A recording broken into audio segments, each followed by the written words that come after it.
सुरू झालेली आहे. मग तुमचा पक्ष काय? असं आहे की प्रत्येक पक्ष हा सगळीकडे जे आहे चाचपणी करतो, स्वबळाची तयारी करतो. शेवटी वाटप कसं होईल, कुठला मतदारसंघ कुणाला मिळेल याची कल्पना या क्षणाला नसते. त्यामुळे जो मतदारसंघ येईल त्या मतदारसंघामध्ये आपली तयारी पाहिजे म्हणून प्रत्येक पक्ष जो आहे आपापल्या परीने तयारी करीत असतो. तर त्याच्यामुळे चुकीचं काही नाही. परंतु नंतर आता कदाचित अधिवेशन झाल्याबरोबर ती सगळे एकत्र बसून त्या प्रत्येक मतदारसंघ कोणाकडे जातो आहे याचा निर्णय जो आहे सगळे एकत्र बसून घेतील. राष्ट्रवादी अशी तयारी करते आहेत का? आता सगळे प्रश्न सगळे लोक सांगितलं ना, सर्वच पक्ष सर्व ठिकाणी तयारी करतात. पण सर्वसाधारणपणे आम्ही हे लक्षात घेतो अनेक ठिकाणी काय असतं की बा आपल्या सहकारी पक्षाचं ते काही आमदार असतात, मग तिथे थोडी जरा कमी तयारी करतात आणि तिथे जर काय बदल होत असलं तर ताबडतोब आपली तयारी असली पाहिजे अशी परिस्थिती तयार करून ठेवतात. सर, मध्यंतरी 2-4 दिवसापूर्वी लासलगावला एक बैठक झाली. त्याच्यात तुम्ही शिवसेनेत जाणार आहात म्हणजे उभाटामध्ये, त्याला विरोध करण्यासाठी बैठक घेण्यात आली आणि तुम्हाला घेण्यात येऊ नये असा एक सूर. ठीक आहे ना, काय मी जाणारा कोण आणि ते न घेणारे कोण? ठीक आहे, अशा वेळेला हे असे ज्यांना लोक विसरलेले असतात अशी मंडळी पुढे येतात आणि आम्ही पण आहोत ते दाखवण्याचा प्रयत्न त्यांना करावा लागतो. आपण परंतु तूर्त असा काही जाण्याचा प्रश्न नाही. त्यामुळे घेणं न घेण्याचा प्रश्न येतो कुठे? पुढे साहेब तेच ते गणलेल्या तलवारी. असं आहे की आपण जेव्हा भाषण करतो त्यावेळेला काय उपमा देत असतो की तुमच्या मनाला अशी धार असली पाहिजे, लढायला तुम्ही तयार असलं पाहिजे, यासाठी त्या उपमा दिल्या जातात. कारण सारख्या माणसाला हे काही समजणं शक्य नाही. ते थोडंसं ज्याला शिक्षण झालं असतं, माहिती असते, तर त्याला समजलं असतं की म्हणी काय आहेत, हे शेर काय आहेत. लोकांना जे आहे जागृत करण्यासाठी आपल्याला काय काय करावं लागतं. तो जसा नेहमी म्हणतो आमची लेकरं बाळं, आमची लेकरं बाळं, आमची लेकरं बाळं, त्याच्या पलीकडे त्याला काही येत नाही. आता लेकरं बाळी कशी तिकडे आहेत, लेकरं बाळं इकडे सुद्धा आहेत.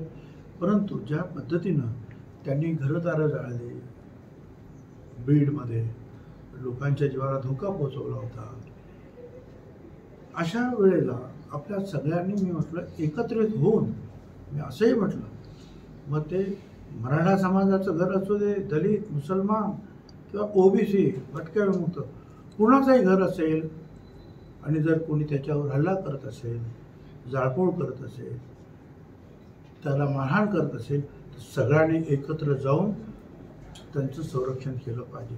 ही छत्रपती शिवाजी महाराजांच्या राज्यात जेव्हा आपण राहतो आहोत, त्यांचं नाव घेतो आहोत, तर त्यांनी आपल्याला हीच शिकवण दिलेली आहे की आपापसात सर्व लोकांना जे आहे आया बहिणीला संरक्षण देण्याचं काम आम्ही केलं पाहिजे. तर ते आपण सांगायचा प्रयत्न करतो. तर ते एखाद्या म्हणीतून, ते एखाद्या शेरे शायरीमधून सांगत असतो. आता आपली आमची भाषणाची पद्धत आहे, कोण अभंगातून काहीतरी सांगेल. आता आपण म्हणालो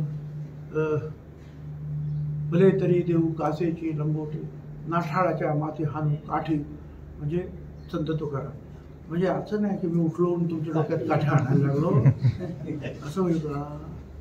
तसंच आहे. सर, पण प्रत्येक वेळेला आरक्षणाचा मुद्दा आला का तुम्हाला एकट्यालाच का टार्गेट केलं? ते त्यांना विचारलं. त्यांना याचं कारण असं आहे, सहजच आहे. 90 साली मी शिवसेना सोडली. त्यावेळेला सोडल्यानंतर काय परिस्थिती होती, किती दिवस हे तुम्हाला माहिती आहे. आणि तेव्हापासून कसं मला टार्गेट करण्यात आलं, तेव्हापासून मी ठरवलं. आणि ओबीसीला ते आरक्षण जे आहे, जे व्ही.पी. सिंग साहेबांनी अनाऊन्स केलं होतं, ते शरद पवार साहेबांच्या राज्यामध्ये आम्ही तिकडे त्यांच्याबरोबर गेल्यानंतर ते या राज्यामध्ये लागू करण्यात आलं. आणि तेव्हापासून त्या ओबीसी, मागासवर्गीय असेल सगळे, अगदी आम्ही तर मुस्लिम, दलित, आदिवासी सगळ्यांसाठी, कुठल्या ना कुठल्या मराठा समाजासाठी सुद्धा वेगवेगळ्या योजना आखणं, शिक्षणाच्या योजना आखणं, त्यांच्या मुलामुलींना चांगलं शिक्षण देण्याचा प्रयत्न करणं, आणि घरं असतील तर घरंसुद्धा आपण सगळ्यांना देतो. रमाई योजना असेल, शबरी योजना असेल, ओबीसी घर योजना असेल, अनेक ज्या आहेत घरांच्या योजना आपण देतो. शेतीच्या ज्या योजना आपण देतो, ज्या वेळेला आपण एखाद्याचं कर्ज माफ करतो शेतकऱ्यांचं, ते सगळ्यांनाच करतो. असं आहे का फक्त मराठा समाजाला करतो, दलित समाजाच्या शेतकऱ्यांना नाही करत किंवा ओबीसीला करत नाही, असं नाही होत. सगळ्यांनाच ते फायदे मिळतात. रस्ता केला, सगळ्यांनाच फायदे मिळतात. पाणी आणलं, सगळ्यांनाच त्याचा फायदा मिळतात. त्याच्यामुळे ते कामं ती कामं तर सगळ्यांसाठी आपण करतच असतो. आरक्षणाचा जो प्रश्न जो आहे हा संविधानातून जो आलेला आहे, 5,000 वर्ष जे दबलेले आहेत, जे गावाच्या विषयी बाहेर राहत आहेत, ज्यांना दुय्यम वागणूक समाजात दिली गेलेली आहे, त्यांना वरती आणण्यासाठी हे संरक्षण आहे, हे आरक्षण आहे. हा गरीब हटवाचा कार्यक्रम नाही, मी पण सांगितलं, आता लोक सांगायला लागले आहे.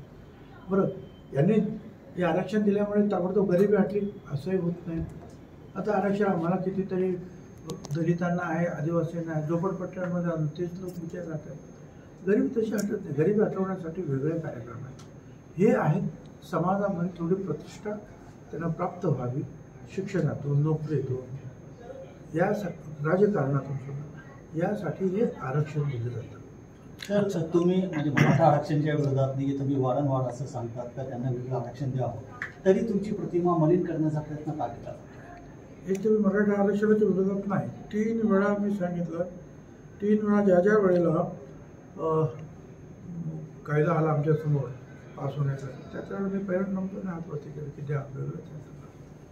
पण एवढंच नाही, आता सुद्धा त्यांना वेगळं दिलंच, परंतु मोदी साहेबांनी सुद्धा 10% इकॉनॉमिकल बॅकवर्ड क्लासला दिलेलं आहे. नाही, EWSला, इकॉनॉमिक विकर सेक्शन, जे गरीब आहेत त्यांना 10%. आणि त्या 10%मध्ये सरकारने सांगितलं की मागच्या वर्षामध्ये त्या 10%त 8.5% केवळ मराठा समाजाचे गरीब लोक होते. म्हणजे प्रत्येक समाजाला पुढे नेण्याचा हा प्रयत्न आहे, पण त्याचे वेगवेगळे कप्पे पाडले जातात आणि त्यातून त्यांना पुढे आणलं जातं. साहेब, तोच प्रश्न की त्यांच्या आंदोलनासमोर तुमचं आंदोलन झालं, म्हणजे ओबीसींचं आंदोलन झालं, त्यावेळेला भुजबळांनी चितवणीखोर भाषणं केली आणि भुजबळ तलवारी काढा म्हणतात. ते आमचे 56% मराठा आहे. बघ, तुझे 56% असू दे, नाही तर 100% असू दे. आणि हे सगळे मराठा, काल विखे पाटलांनी सुद्धा सांगितलं, राधाकृष्ण विखे पाटील, काय तुम्ही काय एकट्यानेच काय सगळे काय मराठा समाजातून येत आहे का, असं त्यांनी म्हटलं. मी सगळे मराठा समजा समाज जणू काय त्याच्याच भेटीस बांधलेला आहे. आणि कुठे सांगितलं तलवारी काढा म्हणून. एक मनाला धार द्या आणि उभे राहा. घाबरटपणा तुमच्यातला सोडून द्या. प्रश्न विचारायला शिका, उत्तर द्यायला शिका. हा त्याच्या पाठीमागचा हेतू आहे. काय बाकी तुझ्याकडे जे आहेत ना, जरांगीला म्हणावं, हे पिस्तूलधारे, बिन लायसन्सधारे, हे तुझ्या आजूबाजूला आहेत सगळे. काय हवेत पिस्तूल उडवलं, हे सगळं तुझ्याकडे आहेत ना. तो बेदरी कोण आहे, पकडलाच होता ना, बेदरे बिन लायसन्सचं पिस्तूल घेऊन तुझ्याबरोबर होता, तुझा खास कार्यकर्ता. असे अनेक आहेत तिथे. पोलिसांनी जर शोधलं तर खूप बाहेर निघेल. काय कुठले माफिया आहेत तुझ्याबरोबर आजूबाजूला असतात. काय कोण म्हणतं वाळू माफिया आहेत, कोण म्हणतं दारू माफिया आहे, कोण म्हणतं आणखी काही माफिया आहेत. तुझ्याकडे, माझ्याकडे काय आहे, ही सगळी मंडळी आहे, साधी मंडळी. मी जे लढतो जे आहे हे माझ्या आयडियॉलॉजीप्रमाणे लढतो. भाषणातून त्यांना लढण्यासाठी प्रवृत्त करतो. याचा अर्थ काय की असं प्रत्येक जागी तलवारी घेऊन लढायचं आहे असं थोडं अर्थ काही मार्ग नाही. साहेब, चला उठा आयुष्याच्या पेटवा मशाली. म्हणजे काय आयुष्यभर का आयुष्यात संपूर्ण पेटवून घेतो का आपण? काय म्हणजे थोडं शिकायला पाहिजे. तिथे शाळा नक्की आहे चांगली, त्या शाळेत जायला पाहिजे त्यांनी. या वयात काय वय त्याचं? जर काही समजतच नसेल तर कुठल्याही वयामध्ये अगदी वयाने श्रेष्ठ असलेली माणसंसुद्धा शाळेत जातात, शिकतात. त्यामुळे ह्या वयात शिकला तरी डोक्यात येईल की नाही माहीत नाही, प्रयत्न तर कर म्हणा. आमचे अर्जंट कोकडे बसले त्याला सांगतो एखादी शाळा काढ. ते तर अशा लोकांना शिकवतात बहिणी आणि मुख्य आहेत त्यांना सुद्धा, त्याच्यामुळे त्याला शिकवतो. सर एक स्थानिक प्रश्न आहे, तुम्ही एक स्थानिक प्रश्न आहे, वारंवार तुम्ही लक्ष घातलेलं आहे, तुम्ही कोट्यावधी रुपये खर्च करून संकुल बांधलेले पण गाडीधारकांना ते मिळत नाही. मी आता असं आहे की आता परत एकदा 2-3 महिने 2 महिने होतं तुमचं काय आचारसंहिता. आता शिक्षक मतदारसंघामुळे 1 महिना वाढला, त्याच्यामुळे त्यांना सांगितलं आहे की त्याच्यातून जे आहे ते मार्ग काढा आणि म्हणजे मूळ गाळधारकांना त्याच्यामध्ये लवकर जाता येईल असा प्रयत्न करा. बाकीच्यांनाही त्याच्यात सांभाळून घ्या हे सांगितलं आहे. शेवटी जे आहे नगरपालिका आहे ते काम करीत, त्याच्या पाठीमागे आम्ही लागू आहे. साहेब, पुण्यामध्ये ड्रग प्रकरण वाढतंय, खूप गाजतं आहे सध्या.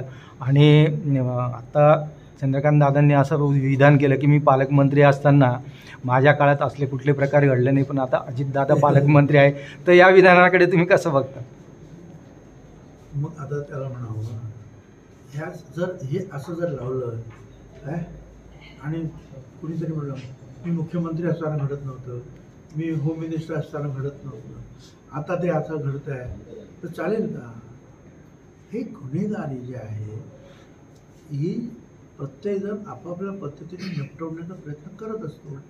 ती उजेडात आली की मग ताबडतोब त्याच्यावर कारवाई केली जाते. पण अनेक लोक घाबरून जे आहेत ते उजेडात सुद्धा येऊ देत नाही, त्याच्यावर बोलत नाही. त्याचं श्रेय ते अजिबात याचा अर्थ असा सांगू शकतात का की अजिबात नव्हतंच. काहीतरी आपलं बोलताना जे आहे थोडंसं जरा बरं समोरच्या पार्टीने बोललं तर ठीक आहे, बरोबरच्या लोकांनी एकमेकाच्या बरोबर जास्त बोललं. एक अशी अफवा पसरवली जाते का भुजबळ साहेब पुढची निवडणूक येवल्यातून लढवणार नाही. आता तुम्हीच म्हणा, त्याचे उत्तर पण तुम्हीच दिले ना. अफवा पसरवली जाते म्हणजे अफवा आहे. सर, एक शिक्षक मतदारसंघाचा प्रश्न. किशोर दराडे यांनी सांगितलं आहे की धुळ्याचे जे मुरलीधर भावसा आहे तर हे त्यांना जे उभं केले गेलेले आहेत ही राजकीय स्ट्रॅटर्जी आहे, राजकीय खेळी आहे. राजकीय खेळी मला काय माहिती आहे, कारण मी त्यांना उभं केलं नाही. माझ्या पक्षानं त्यांना एबी फॉर्म दिला, आमच्या अध्यक्षाने त्यांना उभं करायला ठरवलं आणि ते एबी फॉर्म मिळाल्यानंतर ते माझ्याकडे भेटायला आले. तोपर्यंत मी त्यांना कधी भेटलेलो सुद्धा नव्हतो. परंतु आता आमच्या पक्षाने उभं केलं तर आम्ही सांगणारच की उभं राहा. आता तुम्ही खेळता तो काय क्रिकेट खेळ आहे का? कसली खेळी आहे ती? राजकीय खेळीच आहे ना. नाही ना, तर तुम्ही शिक्षक आहात ना, तर स्वतःच्या जोरावर जे आहे ना मतं मिळवा ना. त्याच्यासाठी मुख्यमंत्र्यांना उतरवण्याचं काय कारण आहे? आम्ही तरी अजून उतरलो नाही मंत्री म्हणून, कुठे प्रचाराला गेलो नाही, तर तुम्हाला ते लागतात. तर मागचे 6 वर्ष तुम्ही होता, मग तुम्हाला गरजच काय काय कोणाची मदत घ्यायची? तुम्ही तर सर एवढं आणि तुम्ही एवढं काम केलेलं आहे, डोंगरा एवढं पर्वत एवढं, का तुम्ही आता तुमचंच होणार आहे? ओके.